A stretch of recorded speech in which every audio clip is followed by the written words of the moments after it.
Lorsque le chat communique, bien sûr, il utilise des signaux de communication qui sont finalement assez comparables aux nôtres, comme par exemple la voix, les postures ou encore le contact tactile.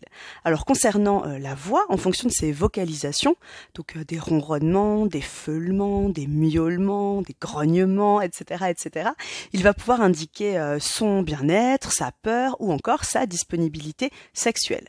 Concernant son corps, ses postures, il va utiliser une multitude de micro-mouvements qui sont souvent invisibles à l'humain qui n'est pas sensibilisé, préparé à les lire, et qui sont donc des micro-mouvements au niveau des yeux, des pupilles, au niveau des vibrisses, donc de ses moustaches, des oreilles bien sûr, de la queue, etc. Et donc tous ces tout petits mouvements vont permettre de communiquer très précisément sur son état émotionnel. Et là encore, ça peut aller de l'apaisement à l'excitation, à la menace ou encore à la peur panique. Et enfin, le chat utilise bien sûr le contact tactile pour communiquer et le fait par exemple de lécher ou de se frotter à un congénère ou à un humain n'est jamais fait par hasard. C'est toujours un message qu'il transmet.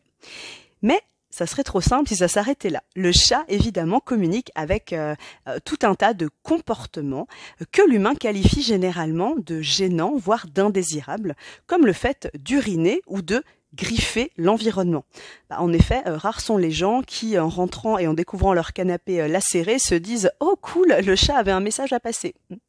Donc, c'est vraiment primordial en tant qu'humain en tant qu'individu, en fait, d'une espèce différente, de connaître et de comprendre les besoins du chat pour ne pas se tromper sur l'utilité de ses comportements et aussi pour ne pas tomber dans une espèce de boucle délétère de fausses croyances du type « Ah tiens, il a encore voulu se venger » ou « Bah oui, c'est normal, c'est parce qu'il est dominant ». D'un chat a besoin de marquer, donc que ce soit de manière olfactive ou que ce soit de manière visuelle comme les marquages. Et puis l'en empêcher, ça n'a pas de sens et en plus ça peut réellement impacter négativement la relation homme-chat, mais aussi le bien-être mental du chat.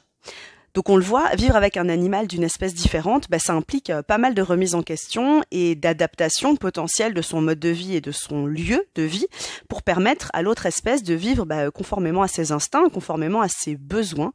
C'est pour ça qu'avant toute adoption d'un nouvel animal, nous en tant qu'humains, on devrait vraiment s'interroger sur nos envies, sur nos habitudes et aussi évidemment sur l'animal qu'on souhaite adopter, sur sa réalité à lui, sa manière de vivre au monde, sa manière d'interagir avec son environnement et avec et donc la manière dont il utilise ses moyens de communication qui sont parfois super éloignés des nôtres.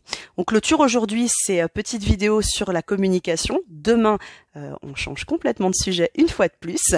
Moi, j'attends vos commentaires et je vous dis à tout bientôt sur YouTube ou sur Facebook.